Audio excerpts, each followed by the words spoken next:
I've been building my throne and I did it alone. If you were curious. Bonjour tout le monde, j'espère que vous allez bien et que vous passez une très bonne journée.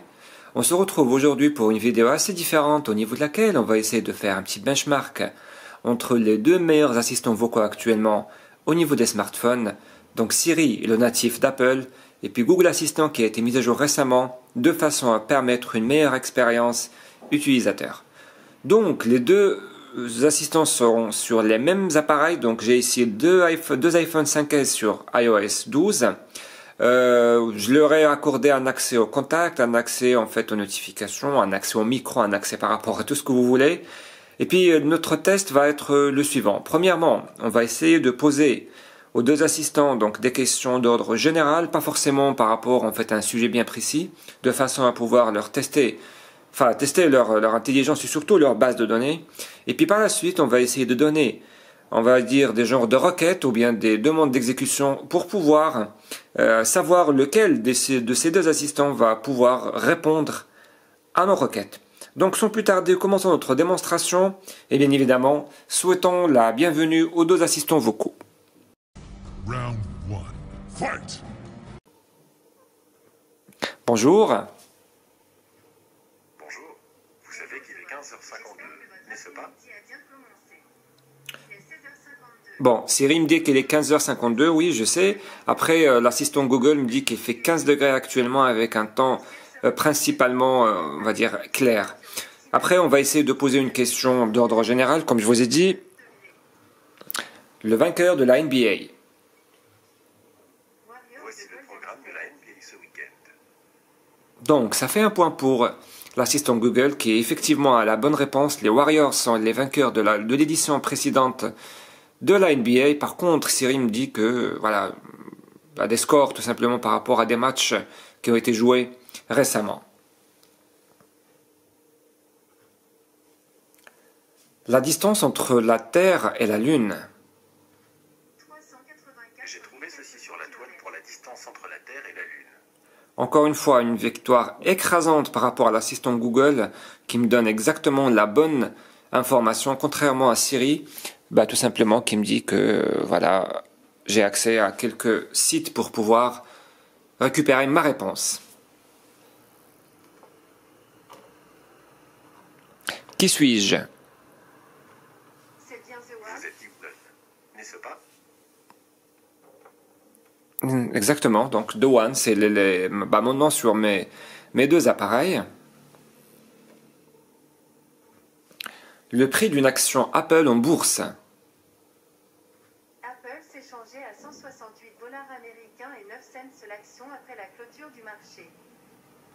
Donc Apple Assistant était très rapide et il m'a communiqué l'information en quelques secondes. Par contre, Siri peine pour pouvoir me confirmer l'information, tout en sachant qu'ils sont connectés sur le même réseau Wi-Fi, donc il n'y a pas de raison à ce que un retard soit dû à la connexion Internet. Bon, on passe à autre chose. Encore une fois, une victoire par rapport à Google Assistant. Round 2. Fight! Alors, la deuxième partie de ce fight sera consacrée aux commandes, donc on va essayer de donner des commandes allant de celles les plus basiques aux celles compliquées aux deux assistants vocaux, et on va voir celui qui va pouvoir interagir le plus rapidement possible. Donc on a vu que par rapport à la première partie, Google Assistant a écrasé Siri, ça m'a surpris pour être franc avec vous, et du coup on va voir si Siri va pouvoir se reprendre au niveau de la deuxième partie. Commençons par quelque chose de simple. Active le minuteur pour 10 minutes. Très bien. Donc les deux assistants ont répondu présent. Réveille-moi demain à 8h30.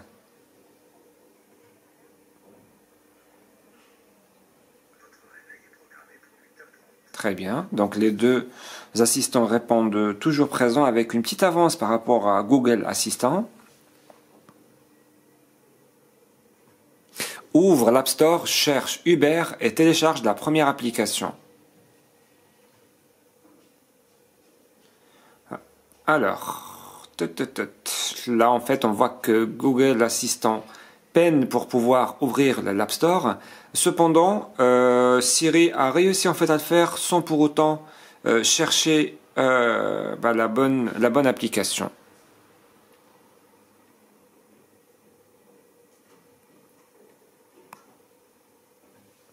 Désactive la localisation.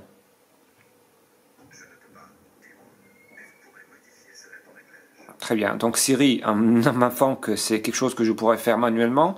Par contre, Google Assistant me donne si vous voulez, des instructions à suivre pour pouvoir réaliser cette requête. Qu'est-ce qu'on pourra demander d'autre à ces deux assistants? Genre, envoyer un message peut-être. Envoie un message à papa en disant je t'appelle tout à l'heure. Voici votre message. Dois-je l'envoyer? Non. Donc les deux assistants ont répondu présent par rapport à la chose. Je ne vais pas forcément déranger mon papa avec un SMS. Alors, qu'est-ce qu'on pourra demander encore?